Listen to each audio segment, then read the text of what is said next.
کیسے ایک چور توبہ کر کے آسمانی علم کا درخشندہ ستارہ بنا، کیسے ایک ڈاکو کا بیٹا عظیم ریاضی دان بنا، کیسے ایک واقعے نے ایک ڈاکو کی پوری زندگی بدل دی۔ اس ویڈیو میں اس سچی کہانی کو دیکھیے۔ بسم اللہ الرحمن الرحیم۔ For you Islamic story Urdu channel کے ناظرین کو سلام۔ ناظرین، آج ہم آپ سے ایک ایسے سچے واقعے کا ذکر کرنے والے ہیں کہ جس میں ایک چور سچی توبہ کر کے ایک عظیم سائنسدان بن گیا۔ یہ واقعہ ہے 8ویں صدی عیسوی کا۔ خوارزم ازبکستان کا ایک شہر ہے جسے اس زمانے میں خوارزم اور آج کل کھیوا کہا جاتا ہے۔ 8ویں صدی عیسوی کی بات ہے کہ اس شہر کا حاکم ایک نیک دل انسان تھا۔ اس شہر میں ہر طرح کا امن تھا، سکون تھا، لوگ ایک دوسرے سے محبت کرتے تھے۔ اسلام تیزی سے اس شہر میں پھیل رہا تھا اور لوگ اسلام سے اور حضور صلی اللہ علیہ وسلم سے محبت کرنے والے اور عشق کرنے والے لوگ تھے۔ اس شہر کو ہر طرح کی خوشیاں حاصل تھی، لیکن ایک پریشانی نے حاکم شہر کو نڈال کر رکھا تھا، اور وہ پریشانی یہ تھی کہ خوارزم کی طرف آنے والے راستے میں گزشتہ کچھ عرصے سے ایک ڈاکوؤں کے گروہ نے مختلف قافلوں کو پریشانی میں ڈال رکھا تھا۔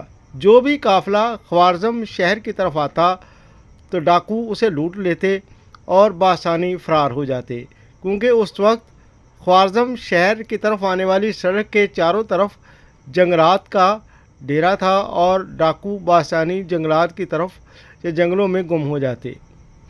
حاکم شہر ایک عقل مند انسان تھا۔ اس نے بڑی سوچ بچار اور مشاورت کے بعد یہ فیصلہ کیا کہ ان ڈاکوؤں کو ختم کرنے کے لیے ایک اسپیشل فورس بنائی جائے اس زمانے کے لحاظ سے۔ چنانچہ ایک اسپیشل فورس یا ایک اسپیشل یونٹ بنایا گیا سپاہیوں کا، جو رات کے وقت مختلف مشنیں لے کر گشت کرتا اور اس سڑک پر کہ جہاں پر قافلوں کا آنا جانا ہوتا، اس سڑک کو شروع سے لے کر آخر تک اس کی نگرانی کرتا اور کوشش کرتا کہ کسی طرح وہ ان ڈاکوؤں تک پہنچ سکیں۔ ایسا ہوا کہ ایک دن ایک قافلہ، ایک تجارتی قافلہ جو کہ خوارزم شہر کی طرف آ رہا تھا، اسے ڈاکوؤں نے گھیر لیا۔ یہ رات کا وقت تھا اور ڈاکوؤں نے اسے گھیر کر اسے اسلحے کی زور پر، اس وقت کا اسلحہ تلواریں اور نیزے وغیرہ ہوا کرتا تھا، تو اس کی زور پر اس قافلے والوں کو لوٹنا شروع کر دیا۔ یہ وہی وقت تھا کہ جب حاکم شہر کے بنائی ہوئی اسپیشل فورس کے یونٹ بھی ادھر گشت کرتا رہتا تھا۔ اس ڈاکوؤں کی اس کارروائی ابھی جاری تھی کہ عین اسی وقت حاکم شہر کی بنائی ہوئی اسپیشل یونٹ کے سپاہی وہاں پہنچ گئے اور انہوں نے دیکھتے ہی دیکھتے ڈاکوؤں کو چاروں طرف سے گھیر لیا اور ڈاکوؤں کو ایک ایک کر کے قتل کرنا شروع کر دیا اور کچھ ڈاکو گرفتار کر لیے۔ ایسے میں ایک ڈاکو ان سے بچ نکلنے میں کامیاب ہو گیا۔ اندھیرے کا فائدہ اٹھا کر وہ جنگلات کے ایک جھنڈ میں گھس گیا، لیکن اسپیشل یونٹ کے سپاہی بھی اس کو چھوڑنے کے لیے تیار نہ تھے۔ وہ بھی اپنی مشلیں اور اپنے اسلحہ وغیرہ لے کر اس طرف نکل کھڑے ہوئے۔ ادھر وہ ڈاکو جو کہ جھنڈ میں چھپا ہوا تھا وہاں سے نکلا اور قریبی کھیتوں میں گھس گیا، لیکن اسپیشل یونٹ کے سپاہی بھی اس کے پیچھے اس کو تلاش کرنے کے لیے ادھر ہی آ نکلے۔ اب ڈاکو ایک جگہ سے نکلتا تو دوسری جگہ چھپ جاتا، دوسری سے نکلتا اور تیسری جگہ چھپ جاتا۔ رات کا وقت تھا اور اس وقت روشنیوں کا کہیں دور دور تک بھی نشان نہیں تھا، کیونکہ اس وقت بجلی یا ٹارچ یا لائٹس نہیں ہوتی تھی۔ گوپ اندھیرا تھا اور ڈاکو محض اندازے سے ادھر ادھر بھاگ رہا تھا، اور اسپیشل یونٹ کے سپاہی بھی اپنی تربیت کا اثر لیتے ہوئے اس کا مسلسل پیچھا کر رہے تھے۔ اب اس ڈاکو کو علم نہیں تھا کہ وہ کدھر جا رہا ہے، لیکن اس وقت اس ڈاکو کی حیرت کی انتہا نہ رہی جب اس نے دیکھا، اس نے اپنے سامنے خوارزم شہر کے بڑے دروازے کے دیکھا۔ اندھیرے میں وہ ڈاکو ادھر ادھر چھپتا ہوا حقیقت میں خوارزم شہر کی طرف ہی آ نکلا تھا۔ اب ڈاکو نے کیا کیا کہ اس نے فوراً کسی طریقے سے اس دروازے کو عبور کر کے اندر چھلانگ لگا دی۔ ادھر اسپیشل یونٹ کے سپاہی بھی اس کے پیچھے پیچھے آن پہنچے اور انہوں نے بھی دروازہ کھول کر اس ڈاکو کو تلاش کرنا شروع کر دیا۔ اب اس ڈاکو نے اسپیشل یونٹ کے سپاہیوں سے بچنے کے لیے کچھ عجیب چالیں چلیں۔ کبھی تو وہ گدھا گاڑی کے پیچھے چھپ جاتا، کبھی وہ گھوڑوں کے استبل میں چھپ جاتا، اور کبھی مختلف جانوروں کی بنائی ہوئی اس منڈیر میں کہ جہاں پر وہ چارہ کھاتے تھے اس میں جا کے لیٹ جاتا، اور کبھی کسی ٹانگے کے پیچھے چھپ جاتا۔ اسی طرح وہ کافی دیر تک اس نے اسپیشل یونٹ کے سپاہیوں کو الجھائے رکھا۔ کبھی وہ ادھر چھپ جاتا، کبھی ادھر چھپ جاتا، ادھر اسپیشل یونٹ کے سپاہی بھی برابر اسے تلاش کر رہے تھے۔ ایسے میں فجر کی اذان کا وقت ہو گیا اور مؤذن نے اذان کہنی شروع کر دی۔ اب مؤذن اذان دینے لگا اور ادھر ڈاکو بار بار ادھر چھپ رہا تھا۔ اسپیشل یونٹ کے سپاہی بھی اسے تلاش کرنے کی پوری کوشش کر رہے تھے اور اس تک پہنچنے کی کوشش کر رہے تھے۔ نمازی آہستہ آہستہ مسجد کی طرف جانا شروع ہوئے۔ نماز کا وقت ہونے کو تھا، دروازہ مسجد کا کھلا ہوا تھا۔ ایسے میں وہ ڈاکو ادھر ادھر چھپتا ہوا عین مسجد کے دروازے پر پہنچ گیا۔ ادھر اسپیشل یونٹ کے سپاہیوں کو بھی اندازہ ہو گیا کہ ڈاکو ادھر ہی آیا ہے، وہ بھی ادھر ہی آ نکلے۔ اب نماز شروع ہونے میں بس 40 لمحے باقی تھے۔ ادھر ڈاکو مسجد کے بالکل سامنے کھڑا تھا کہ سپاہیوں نے بھی اسے دیکھ لیا۔ سپاہی تیزی سے اس کی طرف لپکے اور جب ڈاکو کو کوئی جائے پناہ نہ ملی تو وہ فوراً مسجد میں اندر گھس گیا۔ جوتے پہنے ہوئے تھے، جوتے اس نے وہیں اتارے۔ نماز کی اقامت ہو چکی تھی، نماز کھڑی ہو چکی تھی۔ ادھر ڈاکو نے جوتے اتارے اور وہیں سے سیدھا دوڑتا ہوا جماعت کے ساتھ، نمازیوں کے ساتھ مل کر کھڑا ہو گیا۔ اب اسپیشل یونٹ کے سپاہی بھی پیچھے پیچھے اس کے آ کر مسجد میں پہنچ گئے۔ سپاہیوں نے بھی اپنے جوتے اتارے اور پیچھے ہی کھڑے ہو گئے۔ اب اسپیشل یونٹ کے سپاہی حیران پریشان تھے کہ اب وہ کریں تو کیا کریں، نمازیوں سے اس ڈاکو کو کیسے نکالیں اور یہ کیسے پہچانیں کہ ڈاکو ان میں کون تھا، کیونکہ میں آپ کو بتا چکا ہوں کہ اس زمانے میں روشنیاں نہیں تھی، بجلی نہیں تھی، نہ ٹارچ تھی نہ لائٹ تھی، بس اندھیرے میں سایوں کی مدد سے ہی انسان کی تلاش ہوتی تھی، لیکن سائے سے انسان پورا نظر نہیں آتا تھا۔ اور اسی کا فائدہ اٹھا کر وہ ڈاکو بھی نمازیوں کی صف میں شامل ہو گیا تھا۔ نمازی برابر آتے جا رہے تھے اور کئی اور نمازی اس کے بعد آئے، اور اب وہ ڈاکو کئی نمازیوں کے بیچ میں آ چکا تھا۔ صبح کی نماز چونکہ عموماً لمبی ہوتی ہے، تو جیسے ہی امام نے سلام پھیرا تو نمازیوں نے پیچھے دیکھا تو اپنے پیچھے اسپیشل یونٹ کے سپاہیوں کو کھڑا پایا۔ نمازی حیران پریشان تھے اور مسجد کے امام صاحب بھی پریشان تھے کہ یہ سپاہی صبح کے وقت کیا کر رہے ہیں۔ انہیں کوئی سمجھ نہیں آ رہا تھا کہ یہ کیا ہو رہا ہے۔ ادھر ڈاکو بڑی خاموشی سے نمازیوں کی صف کے درمیان بیٹھا ہوا تھا۔ ایک حیران کن اور عجیب و غریب منظر تھا۔ خیر، امام صاحب نے جب دعا مکمل کی اور نماز مکمل کی تو نمازیوں نے سپاہیوں کی طرف دیکھا تو اسپیشل یونٹ کے جو سپاہیوں کا جو افسر تھا وہ آگے بڑھا اور اس نے کہا کہ آپ کے بیچ میں ایک ڈاکو آ گیا ہے، دراصل ہم اس کی تلاش میں آئے ہیں، آپ پریشان نہ ہوں، ہمیں اس ڈاکو کی تلاش میں مدد کرنے دیجیے۔ تو نمازیوں نے کہا کہ ٹھیک ہے آپ کریں، ہم آپ کو روکتے نہیں ہیں۔ اور اس طرح سپاہیوں نے ایک ایک کر کے ہر نمازی کو دیکھنا شروع کر دیا، لیکن اب کسی کے ماتھے پر یا چہرے پر تو نہیں لکھا ہوا تھا کہ یہ ڈاکو ہے۔ بظاہر تو سب نمازی لگ رہے تھے، ڈاکو نے بھی بڑی مسکین سی شکل بنا لی۔ ایسے میں سپاہیوں کو کچھ سمجھ نہ آیا تو امام صاحب نے کہا کہ بھائی یہ خانہ خدا ہے، یہاں ڈاکو نہیں آتے، اگر تمہیں شک ہے تو بار پھر چیک کر لو اور بے وجہ لوگوں کو تنگ مت کرو، کیونکہ یہ اللہ کا گھر ہے، یہ یہاں پر لوگوں کو تنگ نہیں کیا جاتا۔ مہربانی ہے آپ کی، اگر آپ نے کسی کی تلاشی لینی ہے، کسی کو چیک کرنا ہے تو کریں، اور اپنی کارروائی کر کے چلے جائیں، کیونکہ یہ اللہ کا گھر ہے اور اس میں ایسی باتیں زیب نہیں دیتی۔ اگر کوئی آ بھی گیا ہے، کوئی ڈاکو یا چور، تو وہ اللہ کے گھر میں ہے، اللہ کا بندہ بن کر نہیں نکلے گا۔ اب سپاہی یہ جواب سن کر پریشان تھے، لیکن سپاہی بھی مسلمان تھے، وہ بھی اللہ کو اور اس کے رسول کو ماننے والے تھے۔ انہوں نے کوئی زیادہ بحث مناسب نہیں سمجھی اور خاموشی سے چلے گئے اور جا کے حاکم وقت کو ساری بات بتائی۔ حاکم وقت ایک عقل مند انسان تھا، اس نے کہا کہ اس معاملے کو اب خدا پر چھوڑ دو۔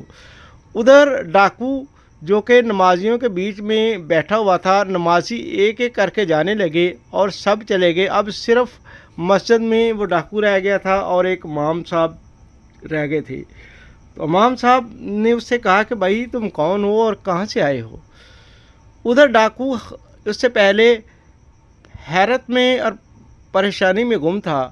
اس نے کبھی مسجد کا منہ نہیں دیکھا تھا اور اس وہ دل ہی دل میں سوچ رہا تھا کہ زندگی میں پہلی دفعہ میں غلطی سے اللہ کے گھر میں آ گیا ہوں اور میں نے کبھی اللہ تعالیٰ کے حقوق کی پرواہ نہیں کی، اللہ تعالیٰ کی پرواہ نہیں کی۔ لیکن کیسا اللہ کیسا عظیم شان ہے، کیسا عظیم رب ہے کہ اس نے اس کے باوجود کہ میں ہمیشہ گناہوں میں مبتلا رہا اور اس کی نافرمانی کرتا رہا، اس عظیم شان رب نے میری کیسی پردہ پوشی کی کہ مجھے محض اس وجہ سے کہ میں اس کے گھر میں آ گیا ہوں، مجھے پناہ بخشی اور مجھے سپاہیوں سے بچا لیا اور مجھے میری حفاظت کی۔ ڈاکو یہ سوچ رہا تھا اور اپنے گناہوں پہ شرمسار تھا، اور یہ سوچتے سوچتے اس کی آنکھوں میں آنسو آ گئے اور خدا کی یاد میں اور کچھ اپنے گناہوں کے احساس سے اس کی آنکھوں سے آنسو جاری ہو گئے۔ اب امام صاحب جو اس سے مسلسل سوال پوچھ رہے تھے، اس کے بہتے آنسوؤں کو دیکھ کر پریشان ہو گیا۔ امام صاحب آگے بڑھے اور کہا کہ بھائی صاحب بتاؤ کیا معاملہ ہے، آپ کے ساتھ کیا معاملہ ہے، تم یہ رو کیوں رہے ہو؟ لیکن ڈاکو کے آنسو تھے کہ تھم نہیں رہے تھے۔ آخر جب کچھ تھمے تو ڈاکو نے شروع سے لے کر آخر تک ساری کہانی اسے بتا دی اور اسے بتایا کہ کس طرح میں ایک برا انسان ہوں اور آج میں غلطی سے اللہ کے گھر میں آیا ہوں، لیکن اللہ تعالیٰ کیسا عظیم ہے کہ اس نے باوجود اس بات کے کہ میں اتنا برا انسان ہوں، اس نے مجھے بچا لیا اور میری پردہ پوشی کی۔ مجھے سمجھ نہیں آ رہا کیا میں کیا کروں۔ میں اتنا برا ہوں کہ مجھے یہ یقین نہیں ہے کہ میرے گناہ معاف بھی ہو جائیں گے، لیکن اب میں کیا کروں؟ امام صاحب نے کہا کہ بھائی یہ جو توبہ ہوتی ہے، یہ جو اللہ کی بارگاہ میں یہ جو آنسو بہائے جاتے ہیں انسان کے اپنی گناہوں کے یا ندامت کے اثرات سے، جو اللہ کی راہ میں آنسو گراتا ہے یا سچی توبہ کرتا ہے تو اللہ تعالیٰ اس کے سارے گناہ بخش دیتا ہے۔ ڈاکو حیرت زدہ رہ گیا اور اس نے کہا کہ کیا اللہ میرے سارے گناہ بخش دے گا؟ میں تو بہت برا ہوں، جب میں سوچتا ہوں کہ میرے گناہ اتنے زیادہ ہیں میں نہیں بخشا جا سکوں گا تو وہ رب کیسے معاف کر دے گا؟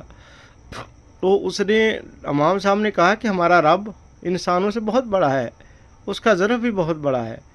جب کوئی سچے دل سے توبہ کرتا ہے تو وہ سارے گناہوں کو مٹا دیتا ہے، بلکہ اسے نیکیوں میں بدل دیتا ہے۔ اب اگر اللہ تعالیٰ نے تمہارے دل میں نیکی کی اور ہدایت کا ایک اثر رکھ دیا ہے تو تم اس کو قبول کرو اور اب سے نیک انسان بن جاؤ اور اپنی پچھلی زندگی کو بھول جاؤ اور اپنی اگلی زندگی جو ہے وہ اس خدا کی رضا میں صرف کر دو، اور یہی تمہاری زندگی تمہارے گناہوں کا کفارہ اور ازالہ بھی بن جائے گی۔ ڈاکو بہت متاثر ہوا اور اس نے یہ عہد کیا کہ اب وہ اپنی پوری زندگی سچے خدا کی اطاعت میں گزارے گا اور کبھی کوئی گناہ نہیں کرے گا۔ امام صاحب اب اس نیک انسان کو جو کہ ڈاکو نہیں رہا تھا اس کو لے کر اپنے گھر میں لے آئے، اسے کھانا کھلایا اور اسے اپنے اس محلے کے کچھ اچھے لوگوں سے ملاقات کرائی جنہوں نے اس کی روداد سنی اور اس کے بعد اسے ایک گھر دے دیا، چھوٹا سا مکان دے دیا کہ یہاں پر رہو۔ اس کے بعد وہ شخص جس کا نام موسیٰ تھا وہ محنت مزدوری کرنے لگا اور ساتھ ساتھ اسے علم حاصل کرنے کا بھی شوق ہو گیا۔ یہ ایک عجیب سی بات تھی کہ اس کی عمر کا بھی کافی حصہ گزر گیا تھا لیکن اس کے اندر علم حاصل کرنے کا بھی شوق پیدا ہو گیا۔ وہ آہستہ آہستہ علم بھی حاصل کرتا اور کام بھی کرتا اور ایک نیک انسان بن گیا۔ وہ باقاعدگی سے 5 وقت کی نماز پڑھتا، تہجد پڑھتا، قرآن پڑھتا اور محنت مزدوری کر کے اپنی اپنی بھی گزر اوقات کرتا، اللہ کے راہ میں بھی دیتا۔ پھر اس کے محلے داروں نے اور کچھ اچھے لوگوں نے مل کے اس کی شادی کروا دی، کیونکہ وہ نیک انسان بن گیا تھا اور اس نے مسلسل اپنے عمل سے ثابت کر دیا تھا کہ اس نے اپنے آپ کو مکمل طور پر بدل لیا ہے۔ ایسے میں کہ حاکم شہر نے کہا کہ اپنے ان سپاہیوں سے جو اس کو ڈھونڈنے گئے تھے، اس چور کو، اسے کہا کہ اب جاؤ اور پتہ کرو کہ ادھر کوئی وہ جو مسجد کے آس پاس کوئی نیا شخص تو نہیں آیا۔ تو وہ سپاہی گئے اور انہوں نے جا کے معلوم کرنا شروع کر دیا۔ آخر وہ اس بندے تک پہنچ گئے اور انہوں نے وہ ساری بات معلوم کر لی، لیکن اسے گرفتار نہیں کیا۔ وہ سپاہی اسی طرح واپس لوٹ گئے اور اس حاکم شہر کو ساری بات بتائی کہ اس طرح وہ ڈاکو جو تھا حقیقت میں وہ اس کے اندر موجود تھا، لیکن اب وہ ہمیں معلوم ہوا ہے کہ اب وہ واقعتاً نیک انسان بن چکا ہے اور اپنے پچھلے گناہوں کو وہ اس کا کفارہ ادا کر رہا ہے اور پچھلے گناہوں کی طرف وہ مائل نہیں ہے بلکہ وہ نیکیوں کی طرف جا رہا ہے۔ حاکم شہر ایک عقل مند انسان تھا، اس نے کہا کہ اب وہ ایک نیک مومن انسان بن گیا ہے، اگر اب ہم اسے گرفتار کریں گے تو اللہ تعالیٰ ہمیں معاف نہیں کرے گا، کیونکہ اللہ تعالیٰ کا یہ وعدہ ہے کہ جو انسان سچی توبہ کرتا ہے وہ اسے معاف کر دیتا ہے۔ جب اللہ تعالیٰ اسے معاف کر دیتا ہے تو ہم کون ہیں اسے پکڑنے والے؟ لہٰذا اب تم اس کو اس کے حال پر چھوڑ دو۔ اب موسیٰ محنت کرنے لگا اور محنت کرتے کرتے اور پڑھتے پڑھتے وہ ایک بڑا نامور اسکالر بن گیا۔ اس نے کتابیں لکھنا شروع کر دیں، مختلف بڑے بڑے جامعات میں اس نے پڑھانا شروع کر دیا۔ اس کے گھر میں ایک بیٹا پیدا ہوا جس کا نام موسیٰ نے محمد رکھا۔ اب یہ موسیٰ اس نے کئی کتابیں لکھیں، اب وہ ایک بڑا نامور مصنف بھی بن گیا تھا، ایک عالم بھی بن گیا تھا۔ موسیٰ کا بیٹا محمد بھی بچپن ہی سے علم حاصل کرنے کی طرف مائل رہا۔ وہ بچپن سے ہی ریاضی کی طرف مائل تھا اور اس نے ریاضی میں بڑی محنت کی۔ ریاضی میں محنت کرتے ہوئے وہ آگے بڑھتا رہا۔